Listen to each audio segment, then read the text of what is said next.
Bitcoin's pulled back, and they're like, why the hell is it pulled back when Trump's announcing strategic reserves, repealing SARB? There's all these things that are like super bullish. It's pulling back, and it's because the S&P's diving in price, and it's highly correlated. And we didn't pull back as hard as the S&P because that pulled back to so like June last year or some price, June, May or June last year, that price levels, and we haven't pulled back that far in Bitcoin. If we want to get to exceeding gold's market cap, we need roughly 10% of world equity valuation going into Bitcoin, or we need 1/10 of world GDP going into Bitcoin. Do you think that's going to happen? Just when Bitcoin should be rallying with Trump's pro-crypto strategic reserves announcement and other bullish signals flooding the news, it's doing the opposite. The reason? Bitcoin's stubborn correlation with the S&P 500.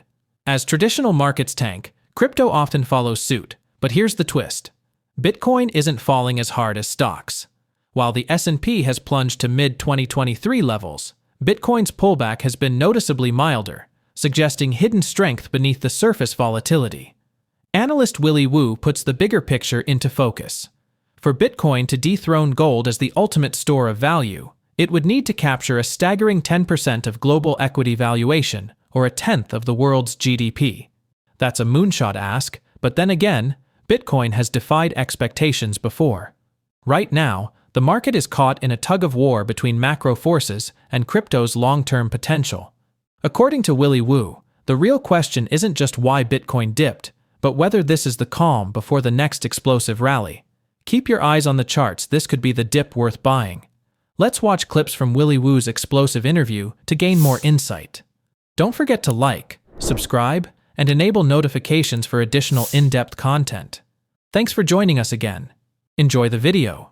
I would say within crypto markets today, there is probably north of $10 billion of US dollars that is in there looking for yields. It could be 20 billion, but I think it's about, at least in the hedge fund world, there's $10 billion being put to work as my estimation to get yield on US dollars.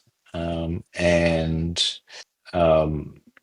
the way it looks is that this money is being lent into, and the lenders are kind of more crypto native lenders, and they're lending their liquidity into prime brokers who are then lending it to hedge funds so they can leverage up their arbitrage trades. There's $10 billion of capital in there. If you're doing that, you're getting, I think that the PBs will be getting, those guys probably getting 10 to 14%. I don't know for sure because it's all kind of dark pooled money, but it's roughly that. And then the hedge funds are getting anything from 10% if you're a shitty hedge fund, 50% annualized if you're a good hedge fund. Like as in you really know how to get the alpha and the trades. So they're happy to borrow at 10, 12% if they're going to make, say, 30% in their trades. So anyway, all of that to say let's say there's $10 billion of money that's being lent into the space. And then Cantor Fitzgerald's allocated $1 billion.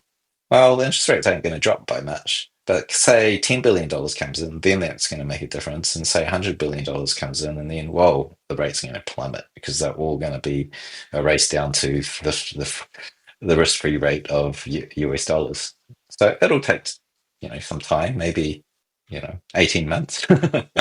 Like this next generation of lending products will be absolutely, the DeFi way, that infrastructure will be, and I believe will be used by banks.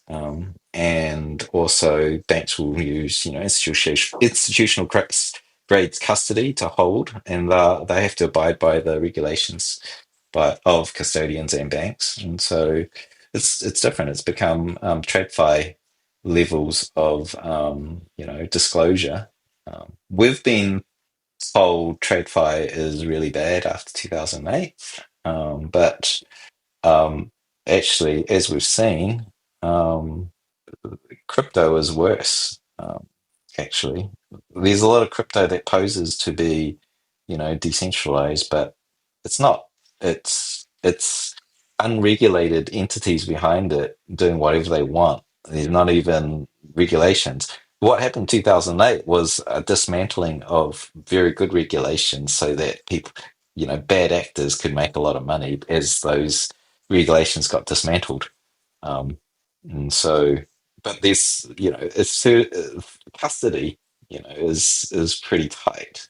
Um, so anyway, so I think that the 2022, and certainly with Bitcoin, it's not going to happen. We've got multi-sig, and TradFi's, going to come in a rush to lend. Well, if the rates are like, first the rates are like 12, 14% right now, and they're happy to lend at that because right now they're lending at 6%. And then after that, they're going to be happy to lend because it's such great collateral for them to liquidate you. Bitcoin backed loans are lower risk when used to buy a property that also acts as a collateral because you've got the benefits of both. Yeah, you Yeah. use you use your Bitcoin appreciation, but Mhm. basically you're shorting fiat in a non-gambling way, where like not like putting in an exchange. You're fronting collateral to borrow dollars to buy assets that are appreciating uh, against fiat, which is going down. So you're basically shorting fiat. You're buying something Yeah. that's going up But you're against doing fiat. If you're really wanting to do a interesting Bitcoin product, like to buy a house, and so you're going to have a lot of Bitcoin, therefore you're going to be um, a qualified investor, um, then they would be eligible to buy into a hedge fund.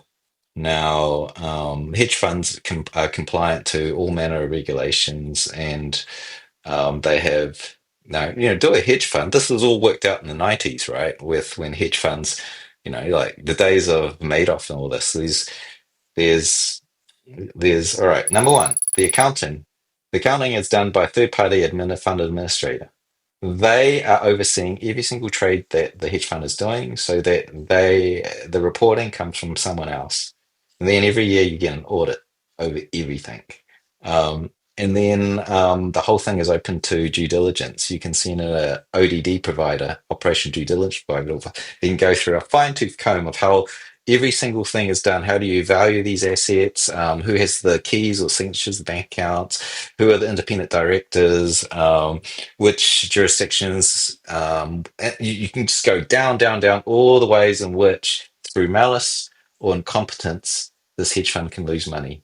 And that is you can fully diligence a hedge fund like that. And they, like, it's not like you can go to BlockFi and say, I send a guy in and I'm going to see all your operations. I want to see all, you don't do that, right? So there's all this regulations around these hedge funds. And so the thing is, you can, 'cause we run hedge funds that generate yield, right? And the trade is arbitrage, right? It's like mispricing the market. You take that one trade, and you make a tiny fraction of a percent, but you do that over enough minutes of the year, and then adds up to a 30% yield or whatever, or a 10% yield. For Bitcoin, you should be able to get a pretty much a 10% yield annually doing that trade. You wrap that into, well, hedge fund is a share.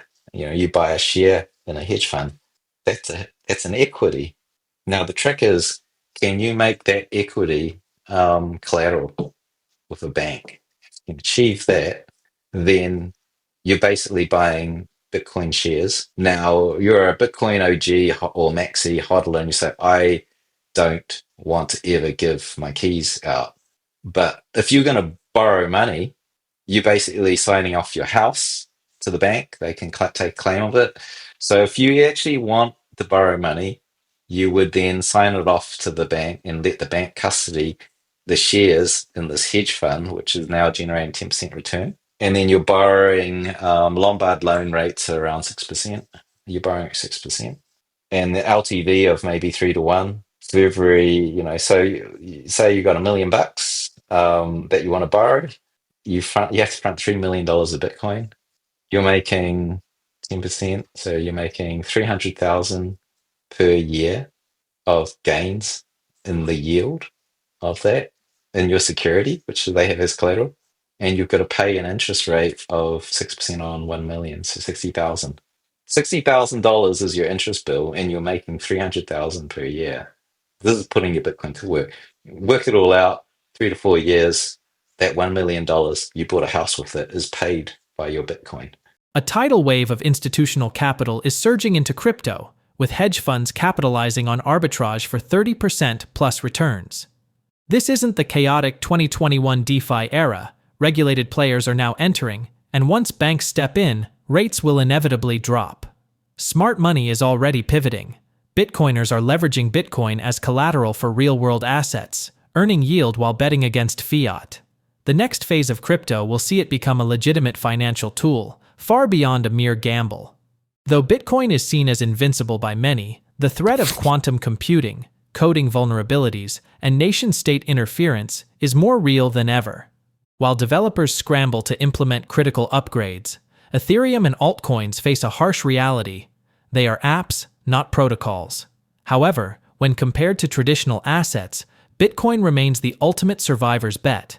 As halvings lose their previous impact, Bitcoin's price will align more closely with global liquidity, behaving less like volatile crypto and more like stable equities.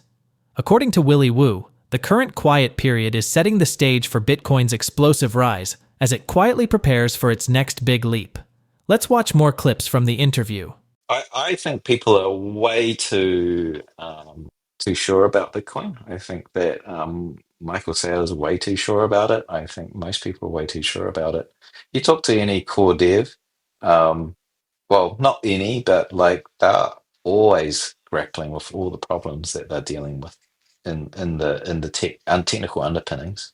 Um, I mean, even right now, I think there's there's a real split in where to go with covenants and so forth, the best technology. It's and like if we implement this, then what are the implications? And then does it open up an attack vector into it? Remember the Bitcoin code base is not set. It's constantly being developed. I asked Adam Beck, are we going to get to code freeze on the base layer and everything gets up there so this doesn't get messed with? And he said, yeah, we're trying to get to that. But then you go like, you've got quantum coming in that is gonna be breaking it. And so, we thought that was another 20 years away or something like that. Now it turns out it might be 5 to 10 years away. And so there's a lot of risks in transitioning between where we are now the into the quantum resistant ledger, right? Everyone would need to send their coins to the new, if it's soft fork, to the new wallet that supports the quantum resistant ledger, and then suddenly the 3.7 million coins that can be grabbed because the private key is lost is now going to whoever gets access to that quantum computer. It's probably going to be a nation state or a very large corporate like Google. I don't think it's going to be an individual. And then if they control the coin, then what are the economic and social ramifications when we think, oh, let's say it's Google. Now, Google owns 3.7 million Bitcoin. What are they going to do? Oh, there's one CEO, it's publicly traded. Imagine if maybe it's China. What is China? Like, what are they like? Well, now is Bitcoin geographically neutral? China owns 3.7 million Bitcoins. There's all sorts of risks, right? It's not zero for sure. And we've got all these things to get through, let alone a break in the code base right now. So people are way too sure about Bitcoin. Um, but then also, you've got to compare that to what would you invest your money in with zero risk? Nothing has zero risk. Yeah. Not You even just your have to, house, right? So it's like yeah. everything's got a risk to it, and it's like I didn't mean, expect you to say 4. Well, we were talking about whether it wins, and what that means is in 100 years it wins, or 1,000 years it wins. If I make a bet on holding, Tesla stock or Google stock or Apple stock, and will it win in 100 years? You just run the numbers. A tiny fraction of companies are around after 100 years. The 100-year company is a thing. Very few companies make it. Very few. This is a very hard test. Will this hedge fund survive for 100 years? Zero have survived, right? Because none of them are old yet, but very few What's things the survive longest? 100 years. Bitcoin is a protocol because all you're doing is messaging. You're sending coins across the ledger. Ethereum is it, it's in computers. It's a language compute environment, and so that's different. It's very complicated. It's you notice that we have an internet, TCP/IP. That's a protocol. One thing wins. Everyone conforms to that language to send ones and zeros to each other. When you have a compute environment and you need a computer language for that, you don't have one winner. You have, and we have how many stacks do we have? And not in, you got JavaScript, you've got C, you've got Lisp, you've got Python, you've got blah blah blah blah blah, and it goes for and you have layers and layers, right? So these hundreds, maybe thousands of these compute environments. And so Ethereum, Solana, blah, blah, blah. Only this cycle has the market started to cotton on through market dynamics that these things are not protocols, that the whole world's not going to jump on Ethereum or Solana.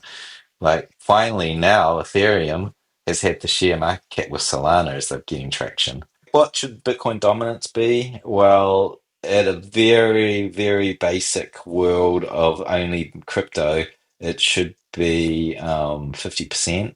But if Bitcoin becomes a dominant store of value across the entire world, um, it's going to be one half Bitcoin, and then on the other side, it's going to have to share it with real world assets like stocks and real estate and all that stuff. So Bitcoin dominance has got to be higher than 50%, and it could be 90 something, 95, 99%.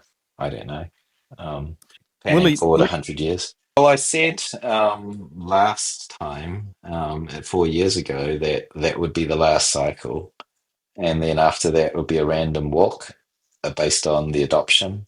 And that there was two impacts. One was global liquidity, and the other one was a halvening, and they were superimposed. And the halving every 4 years, its impact. Given enough cycles, the halvening won't make an impact, and now it's just global liquidity. And so the question is, like, what will that do to the price pattern of Bitcoin in the future? Will we get massive run-ups and will we get massive pullbacks according to those 4 years? And I think it's pretty clear that the cycles are becoming less strong, and that's because of halvening. It's also because the Bitcoin's no longer small. You don't get, with a big asset, you don't move as violently. That's how I think about it. It's not, is it halvening? Is it global liquidity? Which is, I think it's two superimposed demand supply impulses. One is weakening over time. And then that's where I came up with the idea that we'll eventually have a random walk, and it'll look a little bit more like equities, equity markets, you could say, where those things tend to, it's sort of like a beeline upwards, and then every so often you get a correction when the liquidity drops out, and then it comes back up again. Meanwhile, Bitcoin is flirting with its previous all-time high of $109,000, backed by relentless inflows into BlackRock's spot Bitcoin ETF, which has seen 19 straight days of positive momentum.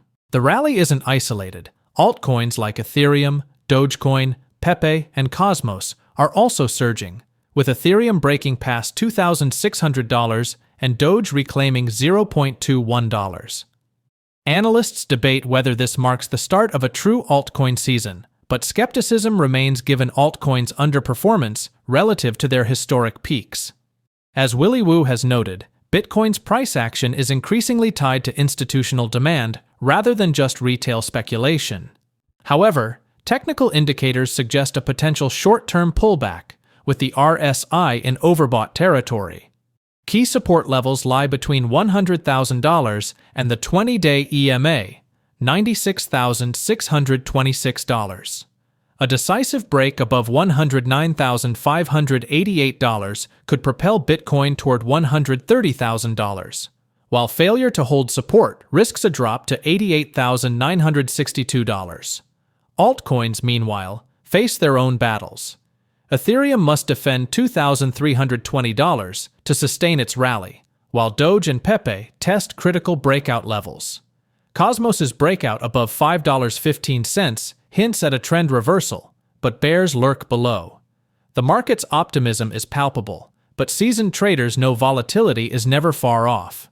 With Bitcoin's dominance in question and altcoins vying for attention, the next move hinges on whether institutional inflows persist or if profit-taking triggers a broader correction.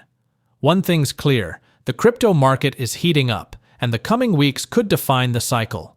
As we wrap up, do you believe Bitcoin can realistically capture 10% of global equity value?